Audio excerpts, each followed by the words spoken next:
Student, तो मैं आपको बताने वाली हूँ इस वीडियो में कि मैंने आप लोगों के लिए सारे क्वेश्चन ऑलरेडी बता दिए हैं। सारे के सारे मैंने आपको बताए थे। जिसने वो वीडियो ना देखी हो तो मैंने डिस्क्रिप्शन में लिंक दे दी है, आप वहाँ से देख सकते हो। और साथ में बता दें कि जो क्वेश्चन मैंने बता तो दिए हैं, लेकिन इनके आंसर के लिए मैंने आप लोगों से पूछा था तो सभी ने कहा आंसर भी चाहिए हैं। ठीक है, तो हम आंसर सारे के सारे इस वीडियो में कंप्लीट करने वाले हैं। और यहाँ पर आपको मैं समझा दूँ कि मैं आपको बता चुकी हूँ कॉपी लिखने का तरीका, जो कि मैथ सब्जेक्ट वालों के लिए है। अब मैं बताऊँगी आप लोगों के लिए हिंदी की कॉपी आपको किस तरीके से लिखनी है, तो इसके बारे में आप कमेंट करके बताइए आपको इसका वीडियो चाहिए या नहीं। और अब साथ में एक क्वेश्चन और है, यहाँ पर हमारे पास जो सारा मटेरियल है आप यहाँ पर देख पा रहे होंगे। तो हम अभी परीक्षा अध्ययन जो है हमारे पास हिंदी की, इसमें से भी कुछ क्वेश्चन है, उनको निकालेंगे, कंप्लीट करेंगे। तो ये जो आपको सॉल्यूशन है सब कुछ दिया जाएगा, लेकिन अभी जो हम आपको उत्तर दे रहे हैं वो हमारे नोट्स के उत्तर हैं, जो कि परीक्षा अध्ययन के बिल्कुल भी नहीं है। ठीक है, तो आप उनको देखिएगा। तो अभी आज हम क्या देखने वाले हैं यहाँ पर हम आपको बता देते हैं। तो जो आपको सारे सॉल्यूशन मिलेंगे वो पार्ट में मिलेंगे। तो अब यहाँ से लेखक परिचय और कवि परिचय हम पार्ट बाय पार्ट कंप्लीट करेंगे, तो ये सारे हम कंप्लीट कर लेंगे। अब यहाँ से आता है आपका क्वेश्चन। यहाँ पर देखिए, यहाँ पर क्वेश्चन आपको बता दें, बितान है जो हमारी बुक, उसके कुछ क्वेश्चन है वो सारे के सारे हम कंप्लीट करेंगे, उत्तर भी देखेंगे इनके। तो क्वेश्चन यहाँ पर पहला है आपका, शास्त्रीय संगीत एवं चिटपट संगीत में क्या अंतर है। तो ये इसका उत्तर देखते हैं, लेकिन इससे पहले आपको बता दें कि आपने अगर अभी तक अपने यूट्यूब चैनल को सब्सक्राइब नहीं किया है तो प्लीज़ सब्सक्राइब जरूर कर लीजिएगा और साथ में शेयर जरूर कीजिएगा। तो इसका उत्तर हम देखने वाले हैं। तो यहाँ पर मैं ये 2 नंबर में आपको आएगा, तो आप लोगों के लिए उत्तर किस तरीके से लिखना है वह भी देखेंगे, साथ साथ ये बता दें कि इसका उत्तर क्या होगा। तो यहाँ पर आप देख पा रहे होंगे चिटपट संगीत और शास्त्रीय संगीत, इन दोनों में हमें अंतर देखना है। तो सबसे पहला अंतर देखेंगे हम यहाँ पर, इसमें लोक संगीत तथा शास्त्रीय संगीत दोनों का ही प्रयोग होता है। ठीक है, इसका हो जाएगा, इसे मार्गी संगीत भी कहा जाता है। इसके बाद देखेंगे दूसरा, यहाँ पर आप देख पा रहे होंगे दूसरा, यह स्वरों की बिना या स्वरों के अनुसार परिस्थिति के अनुरूप गाया जाता है। मतलब यह जैसी परिस्थिति है उस तरीके से गाया जा सकता है, लेकिन जो शास्त्रीय संगीत है वह केवल स्वरों के आधार पर ही गाया जाता है। तो इसका हो जाएगा, यह स्वरों के आधार पर गाया जाता है। इसके बाद तीसरा देखेंगे यहाँ पर, इसमें लय ताल आदि का उल्लंघन वर्जित होता है। मतलब इसमें लय ताल होना चाहिए, अगर यह नहीं होते तो इसका उल्लंघन होता है। ठीक है, उसके बाद यहाँ पर इस जो चिटपट संगीत है उसका तीसरा यहाँ पर आप देख पाओगे, इसका मुख्य आधार लोकप्रियता है, अतः इसके गायन में स्वतंत्रता है। इसके बाद देखते हैं आगे की। तो इसके बाद अब हम देखने वाले हैं हमारा जो क्वेश्चन दूसरा है, कुई का मह छोटा क्यों रखा जाता है। ठीक है, तो इस क्वेश्चन को अब हम करने वाले हैं कंप्लीट। और आपको बता दें, इससे पहले जो हमने देखा इसको आप कंप्लीट जरूर कर लीजिएगा। ओके, और आप इसको नोट जरूर कर लेना, लिख लेना अपनी कॉपी पर। और जिस दिन आपको ओपन बुक का पता ही 12 तारीख को है, तो आप नोट कर सकते हो उसमें डायरेक्टली। और ये क्वेश्चन इंपॉर्टेंट ही है, ये नहीं बताया मैंने आपको कि यह पेपर के ही क्वेश्चन, तो यह पेपर के क्वेश्चन नहीं, इंपॉर्टेंट क्वेश्चन ओनली।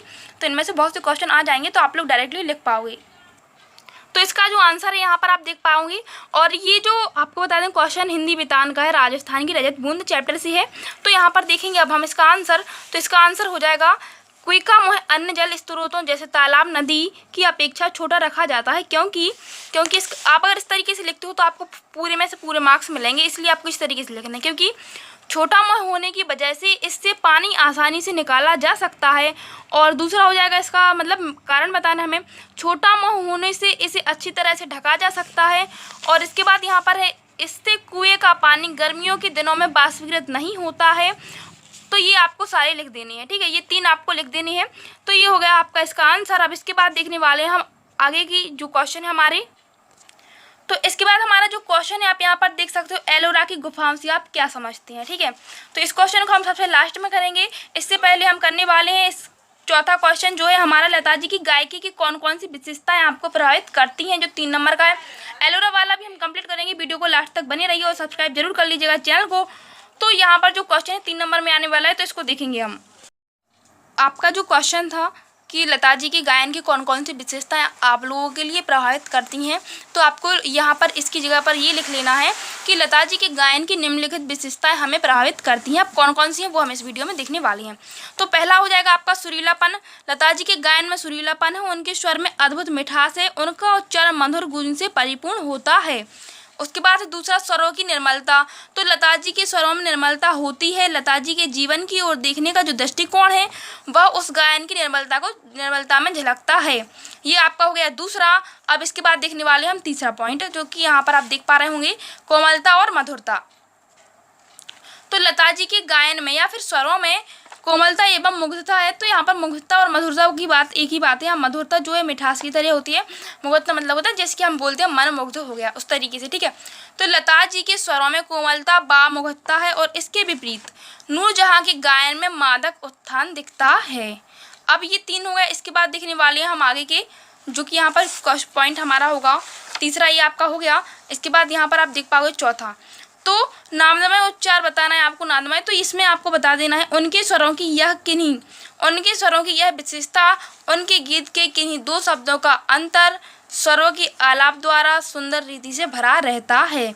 अब इसके बाद है आपका जो 5वां पॉइंट आपको लिखना है, तभी आपको पूरे में से पूरे मार्क्स मिलेंगे। तो 5वें पॉइंट में आपको लिख देना है, लता जी के गीतों में शास्त्रीय शुद्धता है, वास्तव में लता जी सर्वश्रेष्ठ गायिका हैं। अब इसके बाद जो है हमारे आगे के देखने वाले हैं सारे के सारे, तो ये आप कर लेना कंप्लीट, इनको नोट करते जाइएगा, पूरे के पूरे यहाँ मैंने आपको बता दिया है। अब इसके बाद जो हमारा एक और क्वेश्चन था यहाँ पर, तो ये जो क्वेश्चन हो गया हमारा कंप्लीट। अब इसके बाद हमारा जो क्वेश्चन था यहाँ पर आप लोगों ने यहीं पर हमने इसमें देख लिया इसको, तो एक बार और मैं बता देती हूँ नादमय उच्चार का अर्थ क्या है, ठीक है।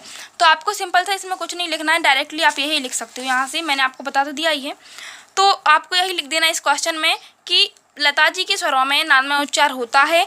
अब उसका अर्थ जो है वो आप यहाँ पर लिख सकते हो, नादमय उच्चार गीत के किन्हीं 2 शब्दों का अंतर है और स्वरों के आलाप द्वारा सुंदर रीति से भरा रहता है, ठीक है। ये आप लिख पाओगे। तो आप लोग ऐसी जो मैंने वर्ड बोले आप उसी को लिखोगे, ठीक है। उसके बाद देखेंगे अब हम हमारा एक क्वेश्चन जो रह गया है, एलोरा की गुफाओं से आप क्या समझते हैं, यह वाला क्वेश्चन हम अब देखने वाले हैं। पा रहे होंगे एलोरा की गुफाओं के विषय में आप क्या जानते हैं और या फिर क्या समझते हैं, तो ये आपको बताना है, ठीक है। तो इसमें आप लोग, मेरे पास से क्वेश्चन नहीं था तो मैं परीक्षा दिन से इसको बता रही हूँ, वरना आपको बहुत अच्छे तरीके से मिलता। तो आप इसमें क्या लिख सकते हो, जो यहाँ पर दिया गया है, तो आपको यही लिखना है कि एलोरा की गुफाएं 7वीं 8वीं सदी में चट्टानों को काटकर बनाई गईं और इनकी सबसे बड़ी विशेषता यह है कि इन्हीं गुफाओं के बीच कैलाशनाथ का एक बहुत विशाल मंदिर विद्यमान है और इन मानुषी कला सृजन को देखकर आश्चर्य होता है कि उन दिनों मनुष्य में इतनी कल्पना कैसे की होगी और फिर उस कल्पना को साकार करने के लिए कितना परिश्रम किया होगा। तो ये आपके सारे क्वेश्चन कंप्लीट हो गए वेदांत के।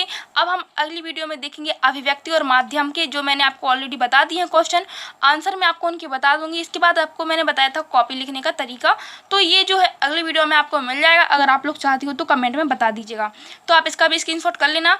और अगर आप चैनल पर नए हो तो प्लीज़ सब्सक्राइब जरूर करें, क्योंकि आप लोग सब्सक्राइब नहीं करते हो तो फिर प्रॉब्लम ये होती है कि आपको मैं अगर कोई भी अच्छे से अच्छा नोट्स कोई भी कुछ भी देती हूँ तो आप तक नहीं पहुँच पाता। तो प्लीज़ सब्सक्राइब जरूर कर लीजिएगा। Thank you so much.